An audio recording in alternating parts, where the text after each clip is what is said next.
Hey everyone, it is Evan here from the Trade Risk on Friday, November 22nd, here with our weekend market recap video. We're going to cover all of the major markets, the current market environment, and finish off looking at some sector analysis. So before we jump into the charts here, a couple of announcements. First things first, happy early Thanksgiving. We got a slimmed down, shortened week next week. We do still plan to put out some videos next week, but in the case that we don't, have a great holiday. Remember, markets closed for a day and a half next week.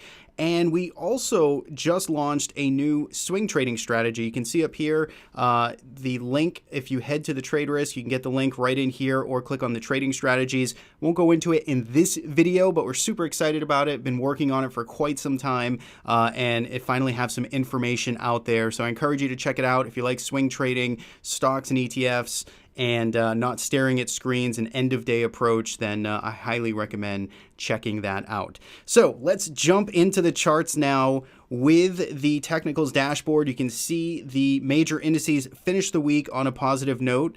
Friday, everything finished in the green, but notice that we are actually finally red over the past 5 days worth of trading over the past week. And we have now fallen below the 10-period simple moving average in the Russell 2000 and the Nasdaq 100. All in all, still a tremendous amount of strength out there, but that consolidation or working off those overbought conditions finally starting to sort of set in now when we look across the market. When we look at sectors here, you can see biotech off to a strong outperformance, now up over 3.5% over the past week, followed by healthcare and financials. On the downside, semiconductors, materials, and transports all underperforming the pack. When we go to the major markets, the VIX getting a little bit of a pop here, followed by TLT and Chinese markets. And on the downside, we have the natural gas, we have emerging markets, and we have high yield all underperforming on a relative basis. So let's jump into the charts now. Let's take a look here at what went on. You can see this is the S&P 500. This is the cash market, and this is a weekly time frame chart. First thing you'll notice is we had a fairly narrow ranged week. It was a fairly quiet week. It was mostly choppy and sideways with a slight hint to the downside. And again, we did break that winning streak that we had going in the S&P 500. We had 6 weeks consecutive of gains in the S&P 500. Finally got a pause here, and it's a very small pause. So all in all, I think this is a very welcomed digestion, especially if you've been in the camp of a sort of frustrated market that just continues to melt up.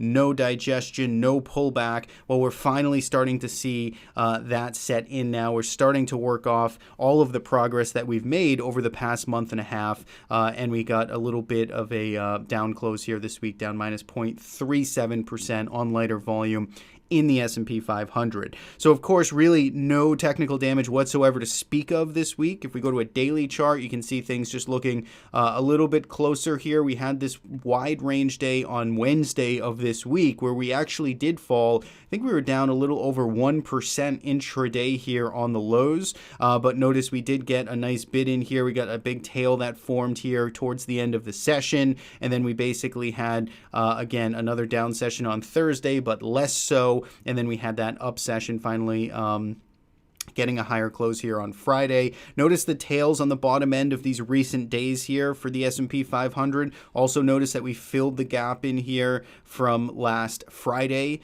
that we had that gap and go to new all-time highs. So all in all, when we kind of zoom out here and look at the daily chart of the S&P 500, we've had a great run over the past 2 months or so. We're just off of all-time highs, a little bit of a pullback here, and now we're kind of looking into next week and the rest of the month and kind of thinking, you know, will we see just continued digestion and consolidation here? Does it lead to a bigger pullback, or is this just a subtle kind of shakeout and then, you know, the strong trend continues into the end of the year? So we're going to keep an eye out for that next week. Again, we got the market closed for U.S. Thanksgiving holiday, so we will have some time off next week, but and expect volumes to probably be quite light next week as well. But all in all, we have our all-time highs at about 31 3,028, and then we have the lows from Wednesday at 3,091, and then we have the bottom end of this consolidation here about 3,069 or so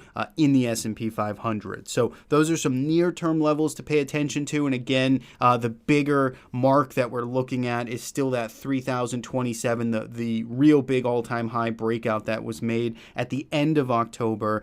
Still would not be surprised to see some type of pullback or retest. I don't think it happens, or not necessarily thinking it happens or is going to happen immediately or in the very short term, but it is something to consider going forward as we think about the bigger picture of this market structure. So that is the S&P 500. If we take a quick peek at the VIX, we can see that this closed about 12.5 here, so it's still stuck in this 12 range, which is just off the year-to-date lows. Again, when we think about the week that we saw this week, I mean, we did have, except for Wednesday, where we did have a 1% day here on Wednesday in terms of range, it has been pretty quiet trading, and I think a VIX, again, down at those levels makes sense in a strongly trending market like we've seen. If we go to the Russell 2000 next, this is still where we're paying some pretty close attention. We've talked about this now for the past couple of weeks as it's consolidated at this very significant spot here for the Russell 2000. This has been resistance for quite some time. We've consolidated nicely, just moving sideways right in this band here that has been in place for some time. So for me, when I look at this, this looks like a potentially explosive, bullish pattern here for the market. Again, potential is the key word, but when we think about just what this has done here and really not giving anything back from this 10% rally here, the fact that it's just going sideways through time, I think has the potential to turn into a nice market performer, nice market leader for this next leg. Again, that can change, in my opinion, would certainly change if we were to see some type of abrupt breakdown here, heavy volume, big selling coming in, a rejection back into this range. That would all sort of change my tune on that bullish, excitement. But for now, we'll just keep a close eye on it, and we'll pay attention next week to see if we can get any clues out of the Russell 2000 now that it's moved sideways here for about 3 weeks. Last but not least is the Nasdaq 100. If we look here, it's looking pretty similar to the S&P 500. It had that volatility on Wednesday, filled the gap in here, which was a little bit lesser so, less magnitude gap there than it was in the S&P 500. And you can see here just a little more kind of reluctance and maybe sideways, kind of stuck, really just consolidating here into the end of the week. So the Russell, the Nasdaq 100 long-term or intermediate term really trend is still up. We got a little bit of some shaky behavior. We got this high volume day on Wednesday, so we got some things to pay attention to. A little bit of MACD kind of working lower here. So again, there's no question that we are still fairly extended and stretched to the upside. But again, when we're looking for consolidation, when we're in strong markets, short consolidation periods and short little pullbacks like we've seen sometimes are all you're going to get. So we'll see how next week brings, but that's what the major markets are looking at right now. Let's go to the TLT next, which if we look here on the weekly time frame, this closed strongly for the week, 1.5% to the upside, getting follow through from last week's turnaround. So now suddenly we are rising back into this range here. We're still arguably moving sideways here. There's no strong trend over the past 3 months of trading, but certainly if we look back the past year of trading, we're still very much moving up and to the right, and the long-term trend for TLT is up. Short-term trend is up. It's just that intermediate term kind of consolidation that's still in place here. So good short-term action there out of TLT. We'll see if we can continue this, see if we can get some more resistance broken in the coming weeks. If we go to gold next, gold here also still in this consolidation mode. On the week here, it did finish down, so it's been following pretty similar to TLT in its behavior, but you can see again this week now getting a little bit of divergence there between the two. You got gold, which is closed lower this week. TLT continued higher. Again, both intermediate term here still kind of stuck consolidating.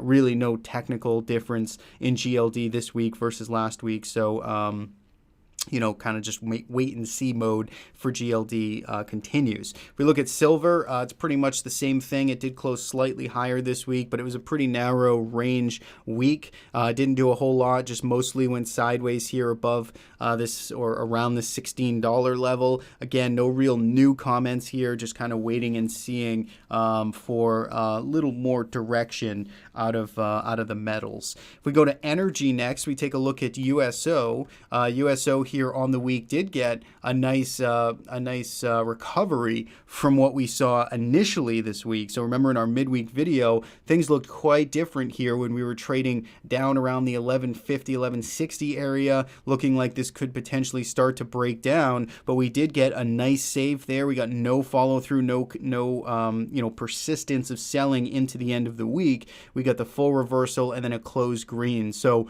nice save there by the bulls, back above $12, back above last week's highs in this recent consolidation. So the uptrend here does continue for oil. If we go to natural gas, a little bit of the same, although still lower, but a same in that we did get a strong move off of the lows. We were trading as low as 1970 this week, which would have been the third kind of big week down in a row for natural gas, but we did get a pretty good recovery there. We still finished lower, down 1.43%, but a good save. And again, now we'll need to see if we can get some more follow through out of the buyers next week here in natural gas and defend this sub $20 area.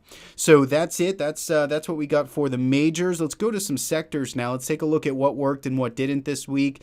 Top of the list is biotech. So we got the equal weighted. We got XBI here, which you can see has just been on a very kind of V-shaped rally here from the lows of October. It's up 20% now in basically a month and a half worth of trading. So lots of strong action there out of this group, out of this area of the market. It's coming back into the July highs here. So some resistance, a lot of previous supply kind of coming in around and under this $90 area. So it's covered a lot of ground. It's starting to come into some overhead supply and resistance. So I wouldn't be so excited chasing this here, but it's definitely where there's some momentum right now. And if we do just see volumes dry up into the end of the year, then maybe we just get kind of this bidless drift high, or this persistence of bid, that is to say higher here, if suddenly professionals go on vacation and this just decides to run.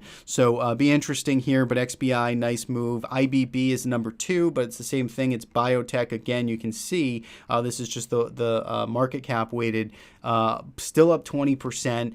Pretty much in a straight line since the October lows, but it too is starting to come back into some prior significant levels here. So I'd be a little cautious, or at least aware of your surroundings here if you're looking to suddenly jump on board any of this biotech train. XLV is next up here in terms of top performers this week. You can see again pretty much a straight line here. The weekly chart, pretty beautiful, of this breakout that went on here over the past month and a half. This is a monthly view. You can see we basically were dead money for about a year or so of trading, and now suddenly we're starting to get that breakout here to new all-time highs, getting rotation, and things look good for healthcare. Last but not least is XLF. When we look here at XLF, we talked about this. This had this nice strong trend going, and look at this consolidation that put in here. This reminds me of the Russell 2000, kind of, where it's just had this V-shaped move, this straight line move higher, and then it really didn't give anything back. You had just this very mild kind of 3, 4, 5 day pullback here, but it's basically been sideways through time,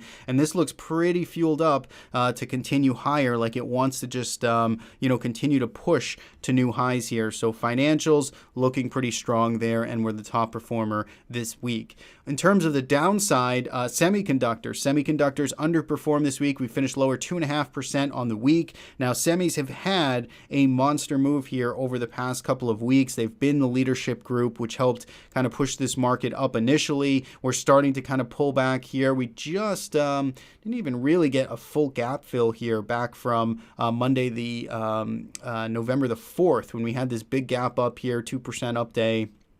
to kick off the month of November. So we still have, maybe even a little bit more to fill down here, maybe some more sideways, maybe a more pullback here, and a changing of the guard in terms of leadership to financials and biotech and maybe some of the smaller cap names. That would make total sense right now. Again, it's tough to call this one done and dead and no longer a leader, because every time we've done that, it comes back stronger than ever. So SMH, though, at least in the short term, just taking a bit of a pause. Number 2 here on the underperforming list was materials. Materials did recently try and break out here of this multi-week, multi-month range, kind of checking back to it now. Really, doesn't look horrible here. When we look here at a weekly chart, it's had a nice run higher, kind of pulling back, makes sense, kind of resetting some of that excitement and froth, but no real strong opinions on this chart one way or the other for XLB. Last but not least is XLY. This is consumer discretionary. This is the third underperformer this week, finished lower by almost 1%. We talked about this a few times in the past recaps. This really, again, when we think about dead money and just going sideways, not really moving too far from the mean, XLY fits very much in that definition. It's pretty trendless here. It's starting to look like it wants to roll over. Be hard to see this totally diverge from the market and really roll over hard in the face of lots of other things that have that bullish sort of posture. So I'd be careful, shorting this in the hole, but for now it is underperforming. There are better plays out there, and that's kind of where it is for now. So that's it. That's what we got for the weekend recap. Lots of things going on going into a holiday shortened week, so do keep that in mind. Also remember, check out that strategy here on the trade risk. Head to the homepage. You can click on the link here, learn more about it if it interests you. We'll be talking more about it on our weekly newsletter, so if you're not on that, you can jump on there. But that's it for me. Thanks so much, as always, for tuning in and watching. You can subscribe on our YouTube or follow us at The Trade Risk. Have a great weekend, and we'll see you next week for the Tuesday midweek market recap.